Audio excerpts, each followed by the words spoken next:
Bienvenue sur le podcast du site Je bosse en grande distribution. Je suis Jonathan, fondateur du site, et après plusieurs expériences comme chef de rayon et un passage dans le monde des médias, j'ai décidé de faire de Je bosse en grande distribution le rendez-vous de celles et ceux qui vivent le commerce au quotidien. Chaque semaine, je reçois un invité pour parler des nouveaux enjeux passionnants du monde de la grande distribution. On y parle des métiers, de transition numérique ou encore des sujets liés à la RSE. Si vous êtes un auditeur fidèle ou simplement de passage, et si cet épisode vous plaît, pensez à nous laisser une note ou un commentaire sur les plateformes d'écoute comme Apple Podcast ou Spotify, cela nous aide énormément. Place maintenant à l'épisode du jour, bonne écoute. Bonjour Thomas. Bonjour. Content de te recevoir sur ce podcast. Tu es le CEO de Mob Success. Vous êtes des spécialistes de la communication digitale avec un prisme tout particulier sur le local, et c'est une des raisons de ta venue ici. Vous accompagnez notamment avec Mob Success des enseignes comme Jiffy, Cdiscount, Casino, Monoprix. Ça, c'est les enseignes que j'ai repérées sur votre site. On ne va pas tous les citer, mais tu vas nous en dire un peu plus dans cet épisode. Alors, première question de contexte, Thomas, est-ce que tu peux te présenter rapidement ? Oui, effectivement, merci pour l'invitation. Donc, je suis Thomas Fagot, le fondateur de Mob Success et CEO. Mob Success, c'est une boîte que j'ai fondée en 2015, qui était un acteur du marketing d'applications mobiles au départ, avec un stack technologique qu'on appelle une DSP. Et de fil en aiguille, au gré des rencontres avec nos clients, on a embrassé le sujet du Drive to Store depuis maintenant 2018, qui a fait ensuite ses petits et qui a donné naissance aujourd'hui à Widely. Ouais, c'est ça, vous avez. Alors, Mob Success, c'est un groupe, je ne sais pas comment tu peux le présenter. Il y a Widely, il y a Farley, il y a Story, il y a plusieurs sociétés, j'ai l'impression, derrière, et plusieurs compétences. Effectivement, on l'a qualifié de groupe tout récemment pour donner naissance à trois marques. Farley sur la partie marketing d'applications mobiles, qui est un sujet qui revient très en vogue en France, Okay. avec la contactabilité et l'arrêt des prospectus, en tout cas la diminution. Il y a Story qui est une agence de social et brand content qui accompagne les marques et principalement les retailers sur l'animation de leurs réseaux sociaux, mais également sur la création des assets publicitaires. Ouais. Et enfin, il y a Widely qui est une solution de marketing multilocal qui accompagne les enseignes sur les enjeux de génération de trafic en point de vente, d'autorité locale, etc. Alors, pour bien comprendre, du coup, on va parler surtout de Widely aujourd'hui. On parle de géolocalisation. Concrètement, c'est quoi et sur quelle technologie cela repose ? Alors, plusieurs. Notre rôle, effectivement, c'est de cibler les prospects, les clients dans les bonnes zones de communication et celles qu'on détermine avec le client. On va activer les campagnes sur plusieurs écosystèmes, avec chacun leurs contraintes et leurs particularités. En premier lieu, toute l'activité display programmatique, principalement sur mobile, un petit peu sur desktop. Et là, dans ces cas-là, on va s'appuyer principalement sur la donnée GPS, qui nous permet d'identifier les zones de vie ou d'habitation des utilisateurs et donc de les cibler par cette voie-là. Ensuite, lorsqu'on part sur les walled gardens type Google, Meta ou Waze, on va s'appuyer sur leur technologie de géociblage. Et donc, c'est nous qui déterminons au sein de ces espaces les zones à cibler, avec une petite différenciation qui fait qu'on retraite la donnée. C'est-à-dire que ces écosystèmes nativement traitent du code postal et du radius. On a une technologie spécifique qui construit les territoires en multi-radius et qui permet d'avoir des zones de chalandise plus fines. Ok. Donc, on est sur du display, Google, Meta, pour les principales plateformes. Qu'est-ce que vous communiquez sur ces plateformes ? Vous communiquez autour du prospectus, de l'application ? Est-ce que vous avez déjà des grandes tendances autour du fond et de la forme ? Il y a encore de nombreux partis pris. Très souvent, en fait, on accompagne nos clients sur tout leur plan d'action commerciale. Donc, ça peut être de la promo, du temps fort, les marronniers classiques, mais également sur la transition prospectus. Donc, on peut avoir des campagnes qui cohabitent même pendant les mêmes périodes, avec un focus prospectus sur la créa, une redirection en liseuse et une optimisation au coût par consultation de ce prospectus. Mais dans le même temps, on peut faire de la promo et faire du prix produit en mettant en avant une offre majeure dans l'enseigne. Donc ça va dépendre vraiment du contexte. Et ça, c'est défini par l'enseigne elle-même. Elle vise plutôt des produits d'appel. Comment vous fonctionnez avec eux ? Encore une fois, plein de cas de figure. On va déjà travailler avec deux types d'interlocuteurs. On va travailler soit avec la direction marketing nationale, qui elle va prendre toutes les décisions selon son plan d'action commerciale. Mais également, on travaille avec des enseignes qui sont sur des mécaniques de franchise ou de succursale et qui vont donner aussi le pouvoir au magasin de communiquer sur le produit qu'ils souhaitent ou sur le message qu'ils souhaitent pousser. Donc nous, c'est tout notre rôle, c'est d'industrialiser cette prise de décision et tout en ayant un marketing on va dire, encadré, efficient, c'est aussi de donner le pouvoir au magasin de décider et de prendre ses décisions sur quel type de produit pousser ou quel type de message passer. Ça, c'est un besoin des enseignes aujourd'hui. Avant, la décision, elle était purement centralisée. Maintenant, on a cette volonté des enseignes de vouloir donner de l'autonomie au magasin, au point de vente. Ça, c'est une tendance assez nouvelle, j'ai l'impression. Ben, c'est effectivement aussi peut-être le bon sens commerçant, c'est que finalement, quand on choisit son marketing avec une vision très globale, on a du mal à prendre en compte toutes les disparités territoriales, le contexte concurrentiel, Ouais. plein de phénomènes différents, et aussi l'intuition du patron de magasin et ce qu'il ressent sur place. C'est aussi possible que récemment, c'est-à-dire que traditionnellement, le prospectus, la radio, la télé restent des choses qui sont difficiles à repiquer, on va dire, c'est compliqué de créer des variations. C'est que le digital permet toute cette granularité. Pour te donner un ordre d'exemple, une campagne récente pour une enseigne de sport, c'est environ 13 000 variations qui sont poussées Ok. et Ouais. qui sont proposées aux différents points de vente. Et ensuite, eux déterminent les produits qu'ils souhaitent mettre en avant. Concrètement, c'est quoi la différence? On parlait de méta au tout début. C'est quoi la différence entre le ciblage qu'on peut faire sur Facebook, enfin via Meta Business, Mm. et ce que vous faites vous? Est-ce que déjà c'est très différent? Et si oui, quelle est la différence concrète? Non, philosophiquement, c'est pas très différent. Dans le sens où ça réside un peu sur la même technologie et sur les mêmes croisements de données. Donc c'est la même techno. Euh, Ok. En tout cas, Presque. c'est philosophiquement, voilà, ça ressemble. Ça va être du croisement de données par rapport à des lieux d'habitation où c'est qu'on identifie les utilisateurs à un instant T, à des heures données, et qui permet de comprendre finalement où se situe cet utilisateur. Après, euh, on n'est pas sur une précision absolue, dans le sens où on est conscient que dans la globalité de la diffusion, il peut y avoir des ratés. Il y en a parfois sur Meta, il y en a parfois sur l'écosystème Google, dans le sens où il y a deux cas de diffusion. C'est soit réside A, de passage A, Bien sûr. ou dans la zone à l'instant T. Donc ces paramètres aussi vont varier ce ciblage sur la stratégie de campagne. Mais dans la grande majorité des cas, effectivement, on arrive à retrouver ces utilisateurs, et également grâce à la donnée loguée où on peut avoir accès à un lieu de résidence, etc. Vous qui pilotez des budgets à plusieurs milliers, centaines de milliers, quelles sont les grandes tendances, à la fois sur le ciblage, à la fois sur le contenu, quelles sont les grandes tendances que vous voyez émerger en ce moment autour des points de vente? À la fois GSA, Nous, GSA et ouais, GSF, ouais, tout à j'imagine que fait. c'est ça différent. Bah, alors, déjà, on a une grosse conviction, mais qui est assez nouvelle et qui pourtant nous semble être assez pragmatique. Ouais. C'est la gestion du budget au point de vente. En fait, c'est quelque chose qui a pas souvent été pris en compte, en fait, qui était naturellement pris en compte par des leviers tels que le prospectus, Ouais. car en fait, on définit sa zone de distribution, et donc il y avait côté contrôle de gestion, côté marketing direct et géomarketing, bah forcément des volumes de prospectus qui étaient livrés selon tous ces contextes, et des zones de communication qui étaient plus ou moins larges selon les enjeux. Et c'est qu'en digital, comme tous les outils étaient un peu nativement automatisés avec ces campagnes de génération de trafic, on se rendait compte qu'en fait les magasins qui bénéficiaient des budgets étaient naturellement les magasins avec une grosse densité de population, Ouais. et donc, il pouvait y avoir finalement 50% de son budget qui partait sur 10% de son réseau, ce qui était une aberration absolue. Et ça, c'est un élément aujourd'hui sur lequel on mise beaucoup, c'est vraiment être capable en amont, grâce au territoire qu'on définit en collaboration avec les clients, avec nos outils, de déterminer le juste budget au point de vente et surtout de forcer ce budget au point de vente. C'est-à-dire que c'est forcer, donc c'est le caper, mais c'est aussi c'est s'assurer de l'atteindre Ouais. pour être sûr que le point de vente a bénéficié de suffisamment de pression publicitaire Ouais. de la manière qu'il faisait. Donc, nous, c'est vraiment, ça, on va dire, la grosse révolution des outils qu'on a développés. C'est ce qui permet et de calculer, de définir le budget et ensuite de le délivrer dans ces conditions. Après, effectivement, la tendance de fond, enfin, la tendance actuelle, c'est tous les sujets de transition prospectus. Ouais. Donc, c'est la mesurabilité. Euh, j'ai envie de dire que le marketing en lui-même, il repose sur les mêmes leviers. Donc, l'audience planning, le média planning.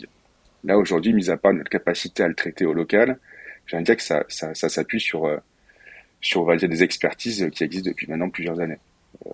Pour la partie mesurabilité, c'est notre sujet et ça doit venir beaucoup accompagner la transition prospectus. Mm.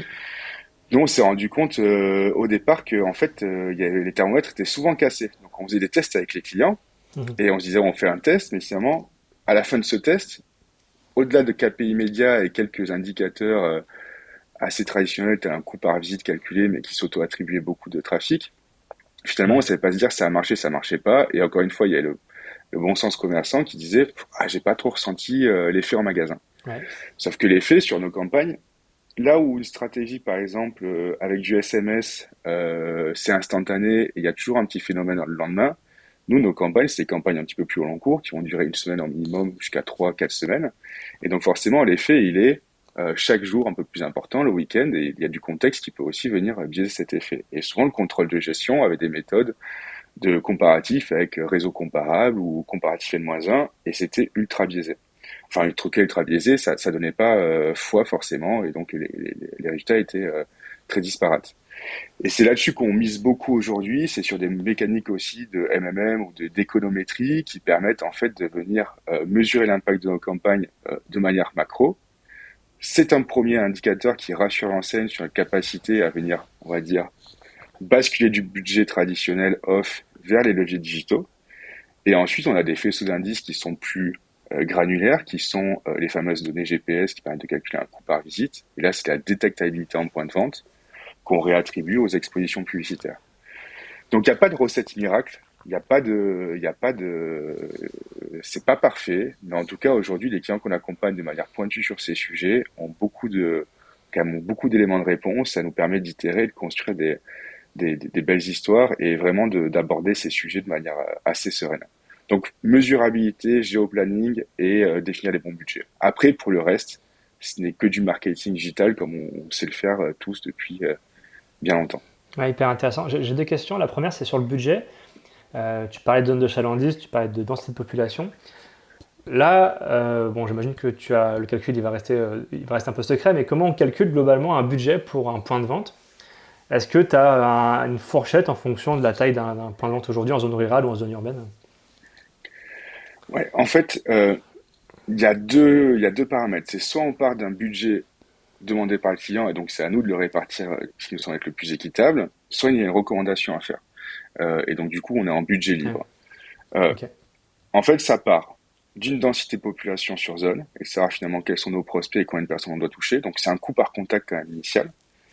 Ça vient se recroiser en fait avec le poids du magasin en termes de chiffre d'affaires dans le réseau, donc ça peut être sa surface, voilà, contexte concurrentiel.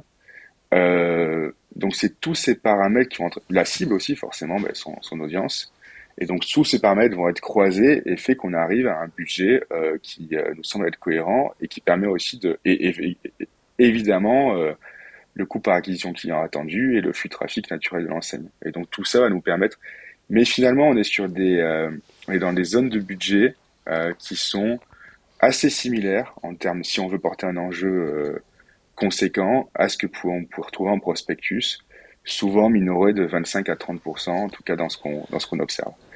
Voilà, en gros, c'est les grandes lignes directrices. Et puis après, honnêtement, il y a encore très peu de clients sur lesquels on est en budget, on va dire, total. C'est-à-dire qu'il y a toujours une contrainte quand même Ouais, ouais. liée au budget du client et à sa transition qui fait qu'on est rarement au taquet. On y est souvent dans les zones rurales où la contactilité est plus faible et c'est là où on multiplie les points de contact, les différents écosystèmes pour atteindre, on va dire, un budget cohérent par rapport à l'enjeu. Il y a une question qu'on nous pose souvent via notre newsletter, via nos réseaux, même dans nos formations. Euh, à partir de combien aujourd'hui on peut commencer enfin, quel budget on peut attribuer sur Facebook quand on commence, par exemple? À partir de combien ça commence à être intéressant? Sans pas forcément parler de Mob Success, tu vois, mais Ouais, euh, tout à fait. Non, mais alors, ça va vraiment dépendre de la verticale. bien sûr. Euh, la taille du magasin, j'ai envie de dire que sur un tout petit magasin, centre-ville, Ouais, 70 mètres carrés, un magasin de textile, ouais, s'il met déjà 300 ou 400 euros par mois sur Facebook, c'est très bien. c'est très bien. Ouais, Et il se crée déjà un reach, une contactabilité, et finalement, il va être présent sur les réseaux dans sa zone. ouais, Voilà. Ensuite, pour des enseignes type retail park, pour des points de vente de grande surface, etc., là, on va plus être dans des 2 000 à 3 000 euros par mois pour ouais, commencer à exister. ouais, Euh, Après, c'est pas du budget pour le budget. Il faut aussi avoir des choses à raconter. Il faut avoir une rotation des assets. Il faut avoir un plan d'action. Il faut avoir un plan éditorial. Donc, ça sert à rien de cramer du budget coûte que coûte. Mais en tout cas, je l'ai dit un peu approximativement par rapport à ce que j'ai en tête, mais on va dire que c'est les eaux à peu près que je donnerais si je devais conseiller quelqu'un avec un magasin isolé. Nous, en l'occurrence, on commence à travailler avec un client aujourd'hui parce que ça demande pas mal d'ingénierie. À partir de 50 points de vente en moyenne, il peut y avoir et 30 000 euros de budget pour un premier test. Sur un mois ou sur l'année? J'en suis une campagne. Ah, sur une Sur une première campagne. campagne. Ok. Ouais, tout à fait. Euh, En termes, on n'a pas beaucoup parlé des objectifs. Alors, tu parlais de Mm, trafic notamment. Est-ce qu'il y a mm. d'autres objectifs qui sont pertinents? Moi, je pense, tu vois, à la génération de prospects, je pense au téléchargement d'applications aussi, si c'est encore possible. Je pense que c'est encore possible aujourd'hui avec la technologie, même les Oui. RGPD. Est-ce que tu conseilles de faire un mix d'objectifs ou est-ce que tu Alors, conseilles plutôt de faire un objectif précis sur une campagne précise?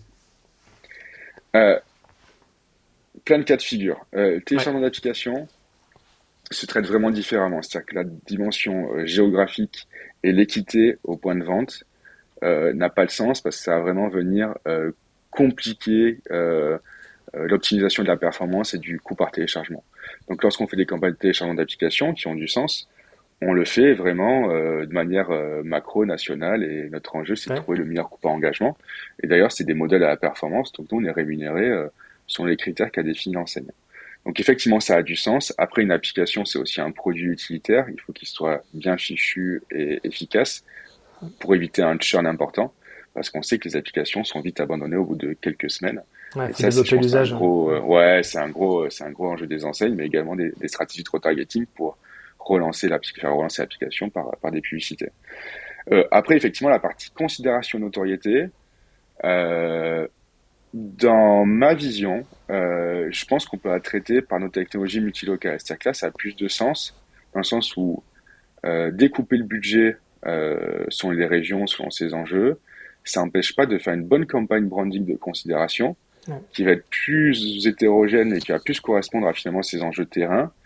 Et de la même manière, ça peut venir alimenter ce haut tunnel pour ensuite faire des campagnes plus stratégie e-commerce, CPA, ou même click and collect.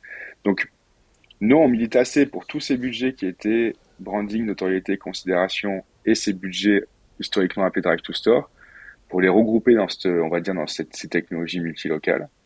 Par contre, créer de la synergie entre les campagnes vers du e-commerce, vers bien du sûr. téléchargement d'applications, ça a du sens. Donc, ce que tu conseilles, c'est un peu de mixer les différents objectifs aussi pour élargir un peu son Ouais, audience et finalement effectivement. toucher la bonne personne en fonction de l'appétence ou de Ouais, l'intérêt qu'elle a pour la marque en fait. on peut pas faire une campagne avec multiples objectifs. On est obligé de s'ancrer sur un objectif. Par contre, on peut scénariser les campagnes entre elles et Bien créer des sûr. segments d'audience, de reciblage, d'exclusion, d'inclusion, qui permettent ensuite d'imaginer un plan média Ouais. pointu et qui peut être assez efficace. On ne parle pas beaucoup du contenu. C'est important aussi Mm. quand on a un budget d'attribuer, je dirais, 10-20%. Pour moi, c'est un conseil que je donne aussi au magasin, c'est d'attribuer une partie du budget à la création publicitaire. Ouais. C'est pas juste une feuille de chou print qu'on envoie sur les réseaux Mm. sociaux. Il y a une vraie démarche, une vraie créativité aussi. On sait que pour capter l'attention, c'est important. Euh, Quelles sont pour vous les bonnes pratiques actuellement dans la création publicitaire et à Mm. partir de quand il faut changer régulièrement ces publicités? Alors, c'est pour ça que nous, on fait, pour le coup, c'est pour ça qu'on a Story. Tu vois, on a l'occasion Ouais. d'en parler.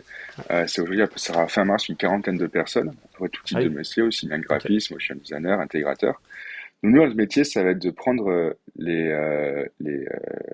chartes de nos clients, de prendre l'offre et ensuite de décliner ces chartes sur l'ensemble des formats, sur l'ensemble des écosystèmes publicitaires. Nous, les bonnes pratiques, c'est déjà créer de la proximité dans les formats, c'est-à-dire repiquage adresse. Sentir que c'est le magasin autour de nous qui nous parle et pas l'enseigne globale. Et de se dire finalement cette offre nous concerne et créer de la proximité dans la créa. Après, c'est créer aussi du dynamisme, voilà, des motion design, de la Ouais. captation parfois, qui permettent d'avoir quelque chose de plus sexy, de plus attrayant et qui attire l'œil. De l'interactif aussi, avec du swipe, on en fait aussi. Et en termes de renouvellement des assets, euh, nous, en fait, il y a le contenant, et celui-là, il va plus différer selon les grands marronniers. Et après, il y a le contenu, et ce contenu, on va le renouveler à chaque campagne, voire même en cours de campagne. Soit on a tendance à commencer avec un très grand nombre d'assets, ça peut être jusqu'à 30, 35 assets sur l'ensemble des campagnes. Ah Alors quand oui. je dis 35 assets, c'est en plus décliné en autant de formats. Ok. Et ensuite, on va, par un système d'entonnoir et selon les performances qu'on obtient, et par de l'algorithmie aussi, réduire son asset ou en tout cas maximiser la pression publicitaire sur un asset plutôt qu'un autre. Donc créativité comme on la connaît de manière générale, mais l'importance du repiquage adressé à la proximité et du dynamisme dans les créas. Et c'est vrai que nous, c'est la raison pour laquelle aujourd'hui, chaque client qu'on opère, c'est nous qui faisons les déclinaisons, les intégrations de publicité, parce qu'effectivement, on fait également les pages de redirection pour avoir un parcours sans couture et pas tomber soit sur un store Oui. locator qui a une juste vocation à être un utilitaire et qui est vraiment très attrayant, il n'y a pas un repiquage de l'offre, soit tomber sur un site e-commerce qui est finalement très orienté e-com, et on perd cet aspect, le magasin nous parle. Donc nous, on a des landing pages qui sont générées à la volée et qui reviennent en fait parler de l'offre sur laquelle on a cliqué, Ok. qui viennent donner les horaires du magasin qui nous concernent et également un itinéraire. En introduction, j'ai cité quelques enseignes avec qui vous travaillez. Mm. Quand on a échangé juste avant cet enregistrement, tu m'as parlé d'Intersport. Est-ce que tu veux Ouais, nous parler justement de ce que vous faites avec l'enseigne aujourd'hui? ouais, tout à fait. Je peux en parler. Effectivement, on a construit des Ah oui. packs de communication par magasin et avec 3 niveaux de budget différents. Et chaque pack a un mix média différent et un niveau de budget différent. Et donc le point de vente peut dire, moi, tel temps fort, j'y adhère ou j'y adhère pas. Si j'y adhère, avec quelle pression publicitaire et avec quel levier je compte activer. Tous les assets sont déjà déclinés en amont par l'enseigne. Donc du coup, on évite justement cette problématique de créer des assets qualitatifs en local. Et donc, on fait des conventions avec Intersport, on présente nos solutions. Les patrons de magasins viennent nous voir, nous demandent, ah, je peux comprendre ma zone de communication, ok, elle est définie comme ça me semble effectivement logique. Donc, il y a une vraie interaction aussi de notre part. Mm. Et ensuite, Intersport organise la prise de commande, entre guillemets, si on peut appeler ça comme ça. Et nous, notre rôle, c'est que dès que le temps fort commence, c'est de programmer ces campagnes selon tous ces critères de manière industrialisée. Donc ça, c'est sur la partie, on va dire, organisationnelle. Et ensuite, par rapport aux performances, c'est d'optimiser forcément tous les critères classiques des médias digitaux, la visibilité, le taux de clic, le taux d'engagement, le taux de consultation post-clic, de mesurer également les impacts in-store, et enfin de les accompagner éventuellement sur des études plus macro d'impact sur un trimestre de l'ensemble des actions de communication, etc. Donc voilà, c'est comme ça qu'on opère avec Intersport. Donc là, clairement, on peut dire que ça fait ses preuves, que là, clairement, le digital, le numérique, contribue à générer du trafic en point de vente. Ça, clairement, aujourd'hui, vous avez un chiffre précis à donner à l'enseigne.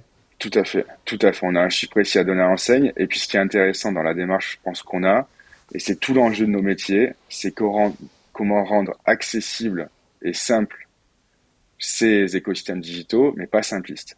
Et souvent, le compromis entre les deux est difficile à trouver. Et je pense qu'en co-construction avec les enseignes avec lesquelles on travaille, on arrive à trouver un bon niveau de compromis qui permet de faire un marketing ultra efficient, ultra tactique, bien défini, comme une stratégie très traditionnelle, bien menée au Natio, Ouais. mais qu'on arrive à la redescendre, à la relocaliser. Et je pense que c'est ce qui fait la force aujourd'hui, ce qui évite au magasin de se poser 1000 questions sur pourquoi tel budget, quel niveau, pourquoi tel levier, quel créage je dois mettre. Voilà. Donc ça simplifie beaucoup la vie. Dernière question un peu plus globale peut-être. Est-ce que tu peux donner un conseil pour un magasin qui veut démarrer, vraiment un point de vente local qui veut démarrer sur Facebook? Par quoi tu lui demanderais de commencer? Son plan édito.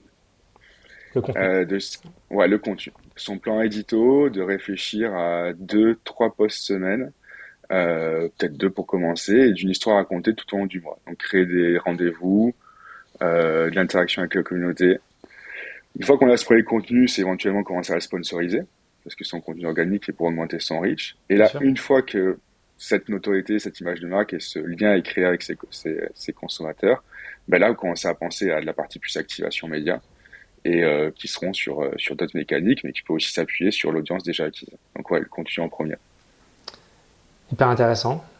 Euh, un peu du off. Est-ce que tu veux évoquer autre chose qu'on n'a pas évoqué ou on a Peut-être dit pas mal de justement, choses? ouais, on a dit pas mal de choses. Je peux rebondir sur ce contenu où en fait on est en train d'entamer une démarche assez similaire côté story de traitement de la localité sur le contenu. Ok. Alors pour les enseignes à réseau, et là je peux citer une enseigne qui s'appelle Atoll, qu'on commence à accompagner cette année sur le Ouais. community management local. Donc ouais, ça Je veut sais dire pas que si donc vous allez d'abord développer l'organique, développer l'animation des pages Facebook, Instagram, j'imagine, peut-être TikTok, pour ensuite mener des campagnes d'acquisition. Ouais, en fait, on les traitait déjà en activation. Ils avaient un vrai enjeu de faire vivre leur réseau en parallèle. Ouais. Parce que tu vois, et en fait, ils essaient de trouver le bon compromis entre un outil automatisé il en existe et un truc, on va dire, assez qualitatif. Et donc, on a construit pareil euh, des packs de communication, enfin, de packs de community management avec l'enseigne, avec différents Ok. niveaux. Et en fait, on a plein de strates qui se déclinent. Et selon les points de vente qui adhèrent, ben, on va animer leur réseau par rapport à ce qui a été défini en amont. Donc c'est assez intéressant parce que finalement ça tire le fil conducteur de l'activation média et c'est quelque chose qui est encore peu maîtrisé par les enseignes. Voilà. Ouais, c'est très dur à animer un Mm. dispositif de page locale. C'est-à-dire que vous allez carrément en point de vente faire le contenu ou bien c'est eux qui vous remontent de l'info? Comment ça se passe? Alors, les patrons de magasins nous remontent de l'info, eux remontent de l'info, et nous, il y a une partie, on va dire, qui est... alors, ils ont plusieurs concepts, je crois qu'ils ont 4 ou 5 concepts de points de vente. Ouais. Donc, en fait, on a une histoire commune entre les points de vente, et ensuite, on a des publications plus locales qui viennent animer tout ça. Et là, on commence un peu je pourrais dire en test R&D, je ne vais pas dire R&D parce que c'est éprouvé, mais on va dire en test avec Atoll. Ok. Et c'est vrai que pour l'instant, ils sont hyper contents. Donc, en tout cas, nous, c'est quelque chose, je pense, sur lequel on va essayer de tirer le fil et apporter aussi la technologie parce que c'est ce qui permet aussi d'automatiser tout ça et d'y arriver. Hyper Je sais pas intéressant. si c'est quelque chose. Si, non, c'est hyper intéressant parce que je pense que beaucoup Hmm, de franchisés, d'enseignants intégrés se posent la question de comment animer hmm, leur page locale, sachant que c'est historiquement, culturellement très difficile pour ces réseaux de donner de l'autonomie surtout dans la communication à ces magasins-là, même si on voit que des carrefours décloisonnent un petit peu en hmm, ce moment et laissent de la liberté au point de vente. Euh, non, c'est intéressant. Alors, je connais moins hmm, du coup la partie GSS. hmm. Et, Mais tous les jours, en fait, mais c'est tous les jours autour de moi, que ce soit ma famille, des amis, me disent ouais. ah, toi qui bosses là-dedans, tu peux m'aider. Oui et non, en fait, il y a Non, une en fait, non, c'est une vraie je stratégie. peux Oui. t'aider. Voilà, non, mais c'est que, en fait, effectivement, ça fonctionne parce qu'il y a un effet d'échelle et qui fait que on peut traiter 50 magasins d'un bloc avec une stratégie, voilà. Mais effectivement, bien gérer ces réseaux, ça demande une vraie compétence, un Ouais. savoir-faire et pluridisciplinaire. Et au local, c'est hyper complexe. Si on n'a qu'un seul magasin. Par contre, effectivement, s'il y a une stratégie nationale qui redescend, là, ça peut commencer à avoir du sens. C'est ce qu'on essaye de faire avec Story dans le cadre d'Atoll. Super, merci à toi Thomas. Donc Mob Success, M-O-B-S-U-2-C-E-S. Non, E2S. E2S, Ouais, il est très compliqué. M-O-B-S-U-2-C-E-2-S. On mettra le lien dans la description pour que les gens puissent découvrir un peu ce que vous faites aussi, parce que vous avez de belles compétences. Merci à toi Thomas.